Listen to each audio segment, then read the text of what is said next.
मंदिर और पूजा, ये दो हमारे जीवन की सबसे महत्वपूर्ण चीजें हैं। शिव भक्तों ध्यान रखना, शिव महापुराण में लिखा है कि तुम्हारे साथ मंदिर में क्या होना चाहिए और क्या नहीं होना चाहिए। अगर तुम ये बात जानते हो कि तुम्हारे मंदिर में क्या रखना है और क्या नहीं रखना है, बस इतनी सी बात जान लो, तुम्हारी पूजा सफल होने लगेगी। तुम 2 मिनट की पूजा करते हो तो भी सफिशिएंट है, तुम बहुत लंबी पूजा करते हो तब भी ठीक है, तुम कम पूजा कर पाते हो, तुम आरती या अगरबत्ती लगा करके प्रणाम करके जाते हो या सिर्फ प्रणाम करके जा रहे हो या मंदिर में सिर्फ हाथ भी जोड़ रहे हो, तुम्हें लगता क्यों नहीं है? ध्यान किया कभी आपने? तुमने कभी यह बात सोची क्यों नहीं कि तुम्हारी पूजा सफल होती क्यों नहीं? क्यों पूजा नहीं लग रही है? क्यों तुम्हारे सत्कर्म तुम्हारे काम नहीं आ रहे हैं और क्यों तुम दुखी हो? इसका सबसे बड़ा कारण है तुम्हारे मंदिर में क्या होना चाहिए और क्या नहीं होना चाहिए, इस बात का सही आंकलन। मंदिर में बहुत विधि विधान की आवश्यकता खास नहीं है।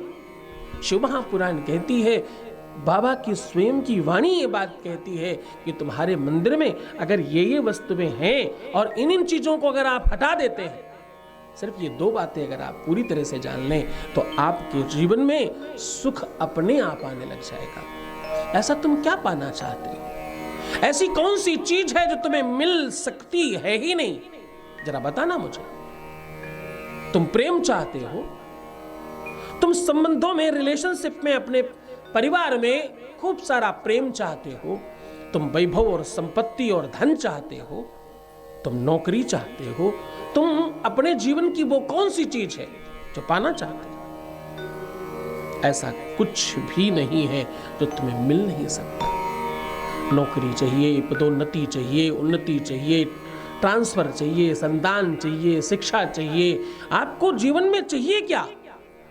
जो भी चाहिए सब भगवान देता है।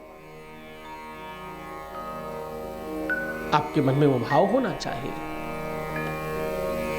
क्योंकि शास्त्र कहता है, करो तुसाना शुभ हे तुरीश्वरी शुभानि भद्रानि बिहन्तु चापदः।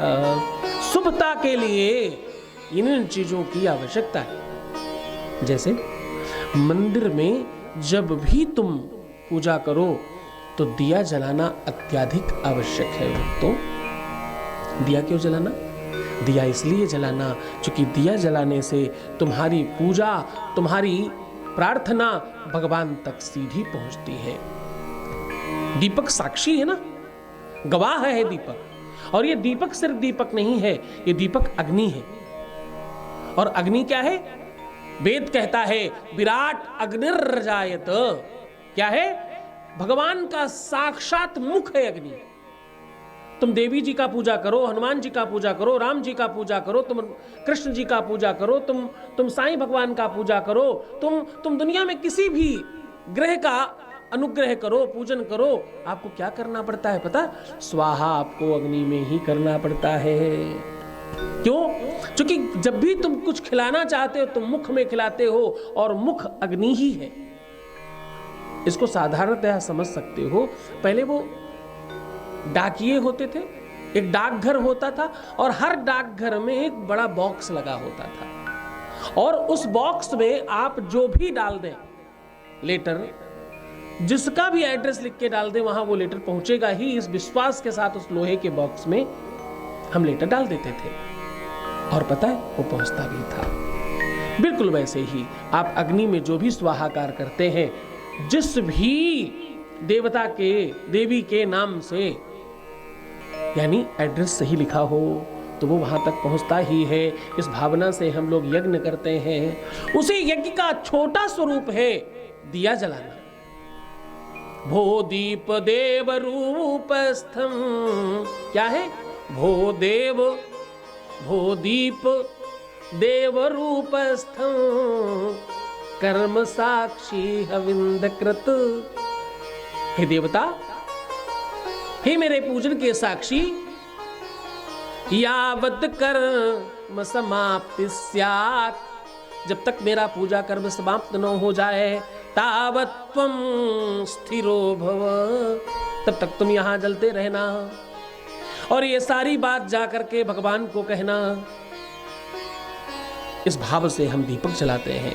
दीपक जलाकर उसमें गंधक शतपुष्प जरूर चढ़ाना, क्योंकि ये देवता है, तुम्हारी पूजा सार्थक होगी।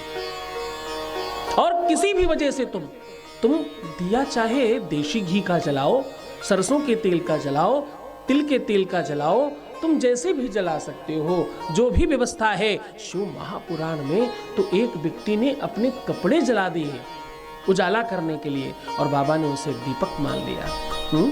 तुम किसी भी तरह से प्रकाश करो तो, अग्नि स्थापित करो तो, कुछ नहीं कर सकते तो धूप बत्ती ही जला लो।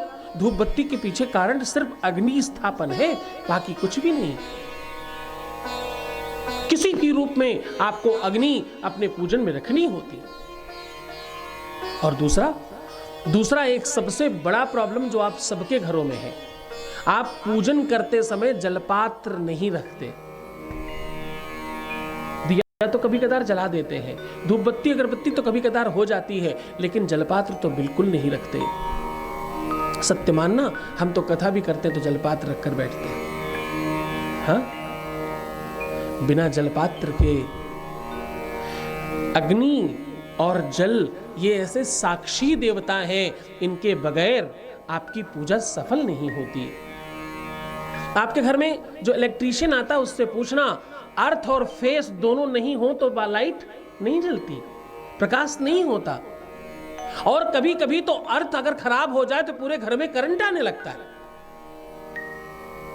चाहे फेस और चाहे अर्थ, ये दोनों ही अपने आप में बड़े महत्वपूर्ण वायर हैं, और ये दो वायरों पर पूरा का पूरा संसार टिका है। तुम्हारी नाड़ी भी दो है, एक सूर्य नाड़ी, एक चंद्र नाड़ी, एक गर्म और एक ठंडी। हाँ, तुम्हारी आंखें दो हैं। तुम्हारे सारे के सारे अंगों में दो दो भाव हैं, एक स्त्री भाव है, एक पुरुष भाव है, एक गर्म है, एक ठंडा है। इसी से पूरा जीवन निर्माण है। इसलिए जब भी पूजन करें तो दिया जलाना और जलपात्र रखना, ये दोनों बहुत आवश्यक हैं। पूजन में ये दो चीजें अगर आप नहीं रखते हैं तो आपका पूजा सफल नहीं होता, आपका पूजन सार्थक नहीं होता।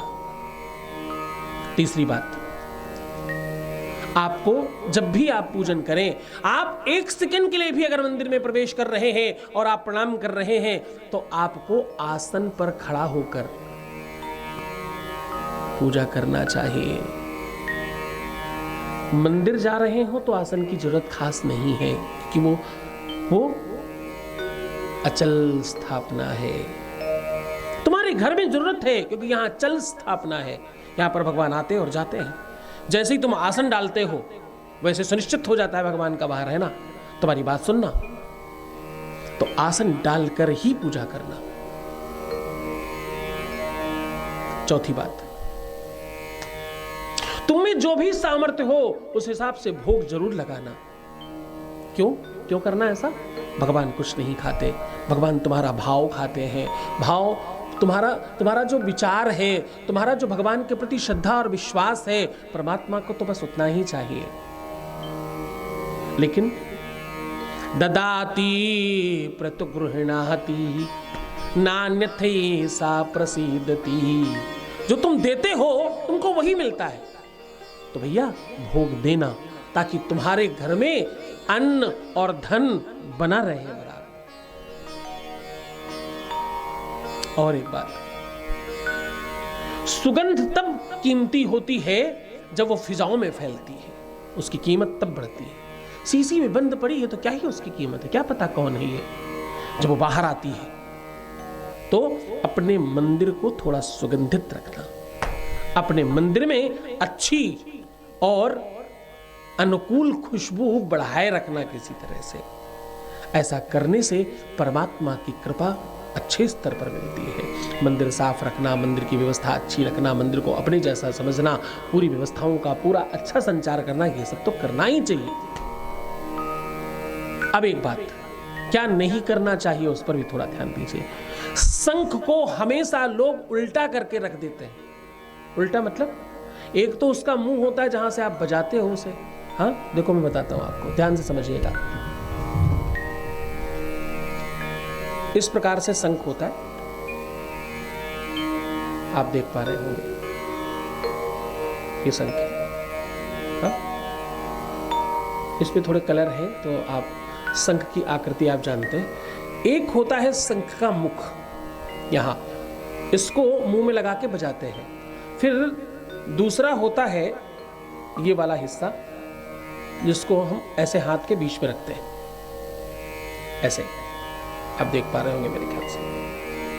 तो जब हम इस तरह बात करते हैं, इस सिचुएशन की बात करते हैं, ये वाला जो छेद है जहां पर, यहां की जब हम बात करते हैं तो ज्यादातर लोग इसको पलट कर रख देते हैं, यानी ये गोल वाला हिस्सा ऊपर और ये खड्डे वाला हिस्सा नीचे। ऐसा नहीं करना चाहिए, ऐसा नहीं करना चाहिए। ये खड्डे वाला हिस्सा ऊपर होना चाहिए और उसमें हमेशा थोड़ा जल भर करके रखिए।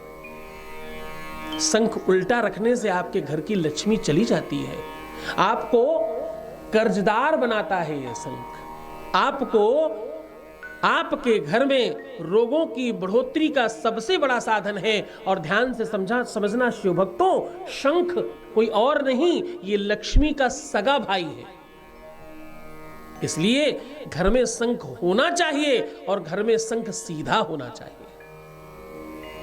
उल्टा रखने से उल्टे काम शुरू होते हैं, सीधा रखने से सीधे काम शुरू होते हैं। और एक बात, मंदिर में अनावश्यक गंदगी नहीं रखनी चाहिए। जिस कपड़े से तुम धोते पोंछते हो ना, उसको भी थोड़ा कभी कभी उस पर भी ध्यान देना।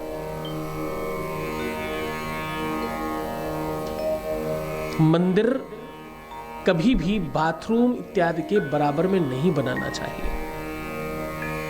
मंदिर नॉर्थ ईस्ट में ही होना चाहिए और कभी भी नॉर्थ वेस्ट में नहीं होना चाहिए। राहु की दिशा है, वहां मंदिर रखने से आपके घर में पिशाचों का वास शुरू हो जाता है।